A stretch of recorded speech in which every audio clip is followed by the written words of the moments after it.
इतना सारा न्यूज़पेपर, इतनी सारी बुक्स, इतने सारा इलेक्ट्रॉनिक वेस्ट, मतलब मेरे को तो समझ ही नहीं आता ये सब आता कहाँ से है, इतने घरों से हम ला कैसे रहे हैं। तो हमने 2 कबाड़ी वालों को हायर किया और सीखने के लिए उनको मैंने अपने अपार्टमेंट में मूव कर लिया। जब मेरे घर वालों को ये पता चला कि मैं कबाड़ी वालों को अपने घर में रखा हुआ हूँ, तो तब उनको थोड़ी प्रॉब्लम हुई। तो अगर आज मैं सोचता हूँ कि जो लोग पहले ताने मारते थे या मजाक उड़ाते थे कि भाई क्या कर रहा है, वही लोग आज अपनी स्टोरीज पे डालते हैं कि भाई ये देखो ये हमारा दोस्त है। शार्क्स के सामने पिच करना, वहाँ पे एक अलग ही उस कॉन्वर्जेशन को मेंटेन करने में अलग ही कॉन्फिडेंस और एक एनर्जी चाहिए होती है। और अगर हम अपने 22-23 फाइनेंशियल ईयर के टर्नओवर की बात करें तो हमारा टर्नओवर।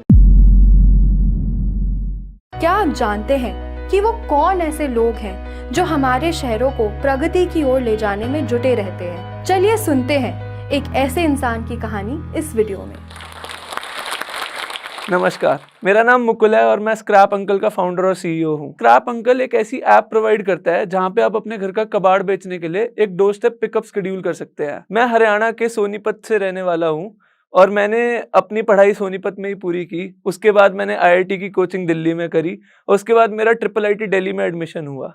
मेरे को बचपन से ही नई चीज़ें बनाने का शौक था। रोबोट्स हो गए, प्रोजेक्ट्स हो गए, मुझे कुछ नया करने का शौक रहता था।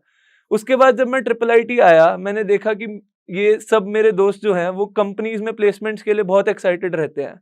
और ये सारी कंपनीज मैंने नोटिस किया, जैसे कि ओयो, स्विगी, ओला, जोमैटो, ये सब कंपनीज नई थी और ये सब कंपनीज जो हैं हमारी रोजमर्रा की चीज़ों को ऑनलाइन लेके जा रही थी और इस तरीके से ये बहुत सारी लोगों की लाइफ को इम्पैक्ट कर पा रही थी। तो ये चीज़ देख के मैं बहुत फैसिनेट हुआ और मेरा भी मन किया कि मैं भी ऐसा कुछ करूं जिससे मैं बहुत लाखों लोगों की लाइफ को छू पाऊं। तो फिर मैंने देखा कि आसपास कि क्या ऐसी चीज़ बची है जो अभी ऑनलाइन नहीं गई। मतलब सब कुछ ही ऑनलाइन जा चुका था, लेंसेज से लेके शॉपिंग से लेके ग्रोसरीज, किराना, सब कुछ ऑनलाइन जा चुका था। बट फिर भी मेरा मन था कि कुछ और मैं ढूंढूं जो अभी ऑनलाइन नहीं गया, क्योंकि आप आसपास देखोगे तो हजारों प्रॉब्लम्स फिर भी बची होती है। तो मैंने देखा कि एक कबाड़ी वाला जो सेक्टर है ये हमारी डे टू डे लाइफ का पार्ट है और ये अभी भी ऑफलाइन और अनऑर्गेनाइज तरीके से चल रहा है।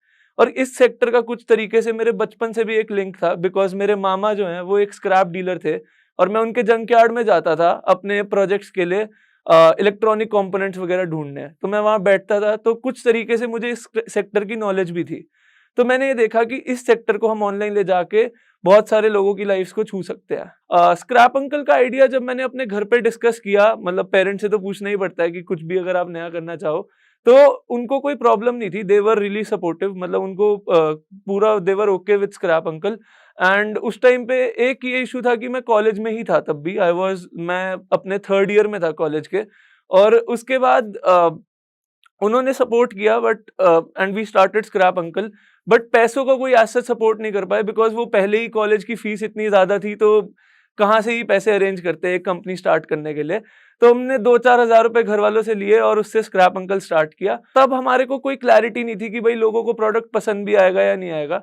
बट हमें थोड़ा ये इंटरनेट पे देख के पता चला कि एक MVP बनाना चाहिए स्टार्टअप के लिए, which is called minimum viable product, कि कुछ भी करके हम पता कर ले कि हमारे प्रोडक्ट में दम है भी या नहीं। तो instead of making an app and website, हमने क्या किया, हमने पैम्फलेट छपवा लिया स्क्रैप अंकल का और मैं खुद जाके मार्केट में वो पैम्फलेट्स बांट आया। जैसे जीके में, एम ब्लॉक मार्केट में मैंने वो पैम्फलेट बांट दिया, CR पार्क में पैम्फलेट बांट दिया और उसके 2 घंटे बाद ही मुझे कॉल्स आने शुरू हो गए कि भैया कबाड़ ले जाओ। तो अब पैम्फलेट बांटते हुए तो मैंने सोचा नहीं था कि 2 घंटे में फोन आ जाएगा, बट फिर अब फोन आ गया तो कस्टमर को सर्व भी करना पड़ेगा। तो मैंने अपनी गाड़ी उठाई और जाके उनके घर से मैं खुद ही कबाड़ लेके आया। ऐसे करके मैंने लगभग 30 से 35 शुरू के पिकअप्स खुद से करे। फिर उसके बाद से मैंने जो है लोकल कबाड़ी वालों को कस्टमर से कनेक्ट करना स्टार्ट कर दिया। बट ये सब सही चल रहा था। फिर उसके बाद कोविड की लहर आ गई, जिसके कारण लोकल कबाड़ी वाले जो थे वो अपने घर चले गए और हमारे को प्रॉब्लम होती थी कस्टमर्स को सर्व करने में। फिर हमें ये रियलाइज हुआ कि ये सेगमेंट सीखने के लिए हमें खुद ही इसमें घुसना पड़ेगा ताकि हम कस्टमर्स को बेस्ट सर्विसेज प्रोवाइड कर पाएं। तो हमने 2 कबाड़ी वालों को हायर किया और सीखने के लिए उनको मैंने अपने अपार्टमेंट में मूव कर लिया, बिकॉज दिन में तो मैं उनसे काम करवाता था, जैसे कि जो हमारे पिकअप्स होते थे कस्टमर्स के, बट मुझे उनके साथ मैक्सिमम टाइम चाहिए होता था जिससे मैं खुद भी सीख पाऊँ इस सेगमेंट के बारे में।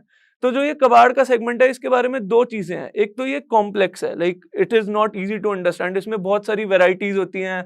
ग्राउंड लेवल की जो नॉलेज है ये आपको कहीं किताबों में नहीं मिल सकती। इसके लिए कोई एजुकेशन नहीं है, कोई स्टडीज नहीं है, आपको ये खुद से ही अपने हाथ गंदे करके सीखना पड़ेगा। दूसरा ये कि इसमें आपको टीम बनाना भी बड़ा मुश्किल है, क्योंकि लोगों को ये थोड़ा अनसेक्सी सा लगता है कि भाई कबाड़ का काम है, इसलिए इसमें टीम मेंबर्स बनाना भी मुश्किल था। तो इसलिए मैंने ये सोचा कि मैं खुद ही इसको सीखता हूँ और फिर मैं इसको जो अपने नए टीम के लोग होंगे उनको सिखाऊंगा। इसके लिए मैंने कबाड़ी वालों को अपने साथ मूव किया, जिनके साथ मैं रहता था। दिन में वो पिकअप्स करते थे, शाम को हम बैठ के खाना खाते थे और उस टाइम पे हम उनसे मैक्सिमम नॉलेज इनटेक करते थे कि भाई आज का दिन कैसा था, कस्टमर्स को कैसा लगा, और जो सेक्टर के बारे में और नॉलेज थी अपने आप धीरे धीरे आती गई। स्क्रैप अंकल तक तो सब सही था, बट जब मेरे घर वालों को ये पता चला कि मैं कबाड़ी वालों को अपने घर में रखा हुआ हूँ, तो तब उनको थोड़ी प्रॉब्लम हुई। उनको बहुत इश्यूज हुए कि भाई इसकी सेफ्टी का क्या होगा, एंड ये क्यों कर रहा है तू अपने साथ, मतलब किसी कंपनी में जॉब ही कर ले इससे अच्छा, अच्छी सी। तो तब उनको समझाना बहुत मुश्किल था। पर 1-2 महीने बाद जब हमारा बिजनेस ग्रो हुआ, तो उनको खुद ही रियलाइज होगा कि कबाड़ी वालों के साथ रहना वाज द बेस्ट डिसीजन।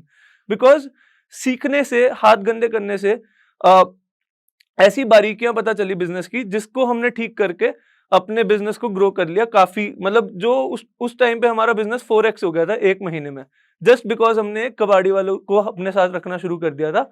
तो उससे उनको खुद ही पता चल गया कि भाई ये तो बेस्ट डिसीजन था। तो हमने उनको प्रॉपर सैलरीज उनको प्रोवाइड करनी स्टार्ट करी।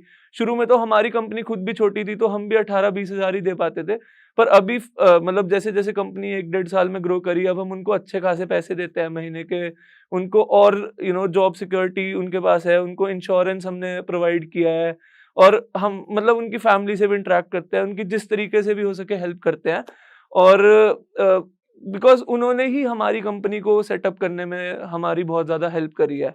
और मेरे को कई इंसिडेंट्स भी याद आते हैं, जैसे शुरू में मैं खुद भी जब कबाड़ उठाने जाता था, तो लोगों को देख के पता तो चल ही जाता था कि यार ये तो पढ़ा लिखा बंदा लग रहा है। तो कई बार कस्टमर्स पूछ लेते थे, मतलब जो हमारे पहले कस्टमर भी है, मेरे को अच्छे से याद है वो पिकअप।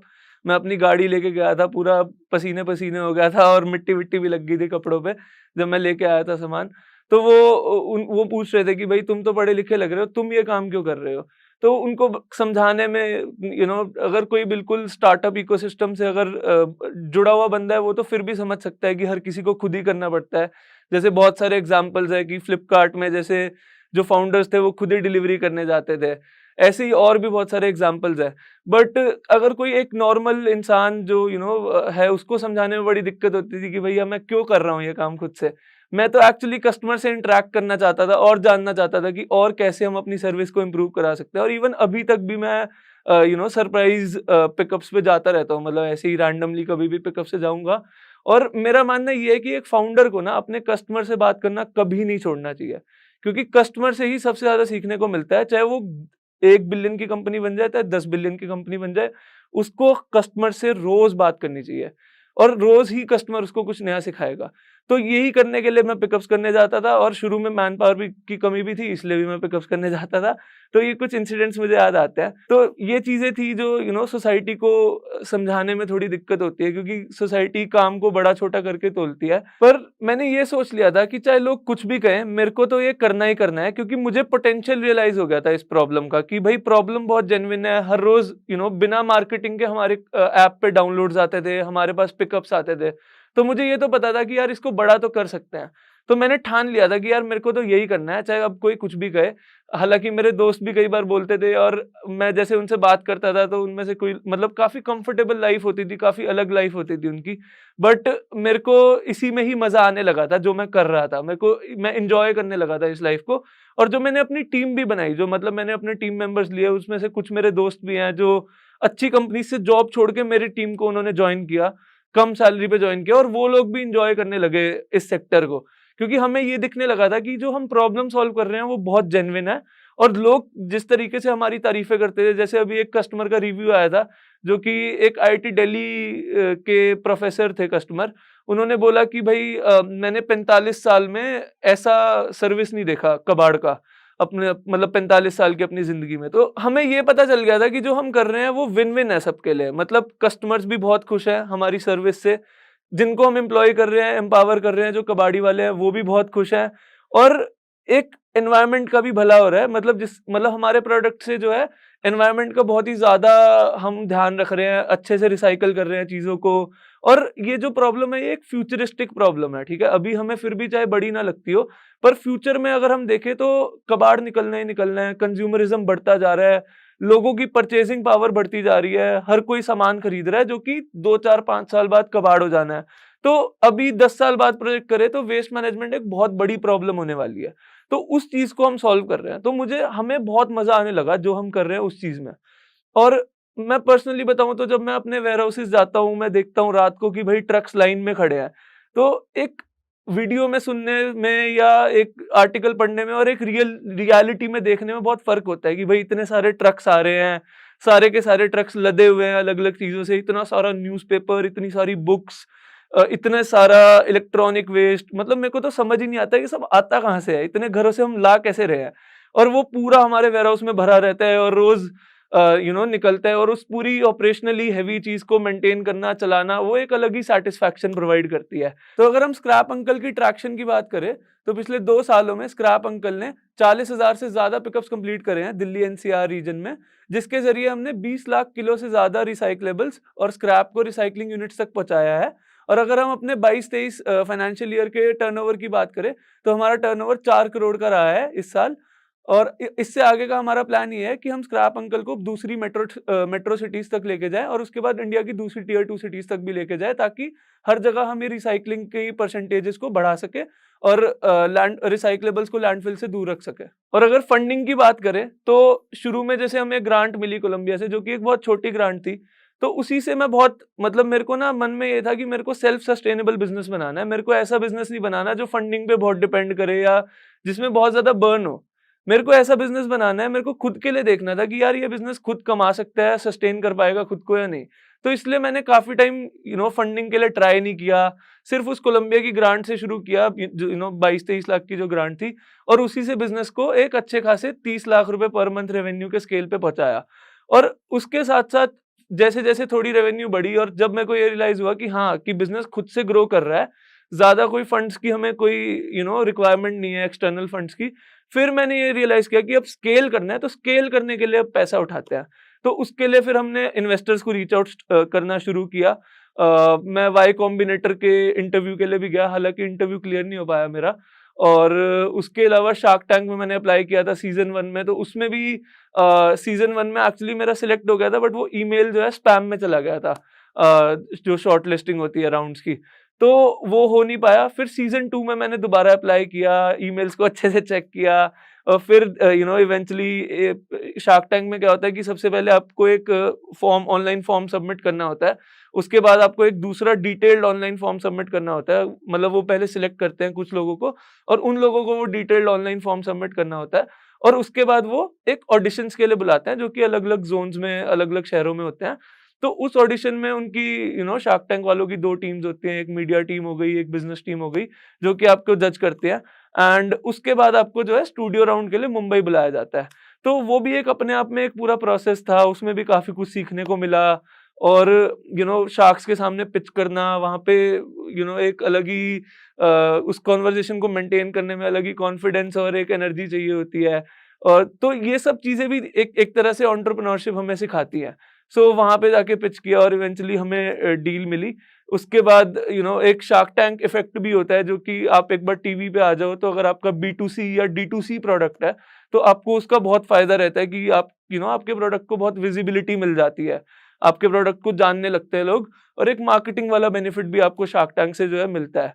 तो ये सब बेनिफिट्स हमें मिले, अब काफी जगह से हमें अटेंशन आया, और अब हम धीरे धीरे दूसरी सिटीज में जाने का भी प्लान कर रहे हैं। तो अगर आज मैं सोचता हूँ कि जो लोग पहले ताने मारते थे या मजाक उड़ाते थे कि भाई क्या कर रहा है, वही लोग आज अपनी स्टोरीज पे डालते हैं कि भाई ये देखो ये हमारा दोस्त है, इसका स्टार्टअप इतना बड़ा हो गया है, या कि इसका स्टार्टअप अच्छा परफॉर्म कर रहा है। तो मुझे काफी अच्छा लगता है कि भाई देखो लोगों की सोच भी बदलती है ऐसे ही, और हो सकता है कि ये एक छोटी सी चीज उनकी सोच को मतलब दूसरे लोगों को देखने में भी चेंज करे। मतलब अगर वो कल को किसी और को देखे ऐसे ही कुछ और करते हुए, तो फिर भी वो उसको कुछ डिमोटिवेट करने से पहले सोचेंगे।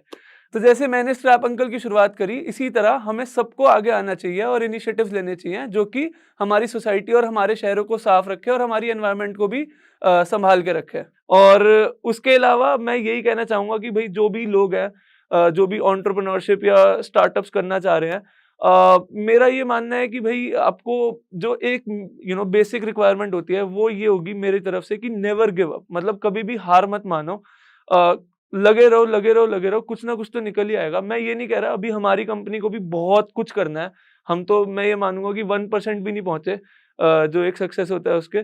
पर मेरा यही मानना है कि भाई मैं गिव अप नहीं करूंगा जब तक बिल्कुल आखिरी सांस नहीं रह जाती कि भाई करना है तो करना है इसको। तो उससे आपका आधे से ज्यादा काम अपने आप कंप्लीट हो जाता है। उसके अलावा जो यंगस्टर्स हैं, जो कॉलेज स्टूडेंट्स हैं, उनको मैं ये कहना चाहूंगा कि भाई मतलब बहुत हो गया बड़ी कंपनी में काम करना। अगर आपको कुछ सही में सीखना है या कुछ सही में बड़ा करना है ना, तो आप या तो एक स्टार्टअप में जॉब करो या फिर आप खुद स्टार्टअप कर लो। मतलब अगर आपको लगता है कि आप खुद कंपनी नहीं खोल पाओगे तो you should at least work for a startup.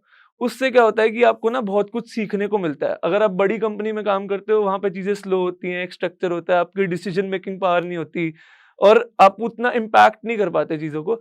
But आप अगर एक स्टार्टअप में काम करोगे, वहां पे आपकी सुनी जाएगी और आपको बहुत सारी चीजें करने को मिलेगी, मल्टीटास्किंग करने को मिलेगी, जो आपको अपने आप में 4-5 साल में इतना ग्रो करा देगी कि आप खुद की कंपनी खोल पाओ। तो जाते जाते मैं जोश टॉक्स प्लेटफॉर्म को भी बहुत शुक्रिया बोलना चाहूंगा कि उन्होंने मुझे यहाँ इन्वाइट किया बोलने के लिए। मतलब मैं तो बचपन से ही जोश टॉक्स की वीडियोस देखता आ रहा हूँ और मतलब जोश टॉक्स अपने आप में एक स्टार्टअप की तरह शुरू हुआ था और जितने भी ऐसे स्टार्टअप्स होते थे मैं सब देखता था। तो मतलब मेरे लिए काफी खुशी की बात है कि जिन वीडियोस को मैं देखा और आज मैं यहाँ पे खुद आके मेरे को बोलने का मौका मिला। तो थैंक यू जोश टॉक्स। साल 2030 तक भारत की 40% आबादी शहरों में बसेगी, यानी 56 करोड़ से भी ज़्यादा लोग। ऐसी कई ऑर्गेनाइजेशंस हैं जो हमारे शहरों की बढ़ती ज़रूरतें पूरी करने में लगी रहती हैं। इन्हीं ऑर्गेनाइजेशंस के लिए हम लाए हैं सिटी चैंपियंस। जोश टॉक्स उम्मीदयार नेटवर्क इंडिया के सपोर्ट के साथ आयोजित करता है सिटी चैंपियन, एक ऐसा मंच जो ऐसी ही कुछ ऑर्गेनाइजेशंस को सम्मानित करता है। सिटी चैंपियंस 8 सेक्टर्स जैसे urban transport, urban waste management, health care, water and sanitation, local disaster management, public commons, service delivery and urban municipal finance में 15 ऐसी चैंपियन ऑर्गेनाइजेशंस को ढूंढ रहा है। इन सिटी चैंपियंस को मिलेगा उनके काम का जोर शोर से प्रचारण, आर्थिक मदद और हमारा साथ उनके काम को आगे बढ़ाने में। अगर आप भी किसी ऐसी ऑर्गेनाइजेशन के बारे में जानते हैं या उनसे जुड़े हुए हैं तो विजिट करें हमारी वेबसाइट www.joshtalks.com/citychampions और आज ही अप्लाई करें।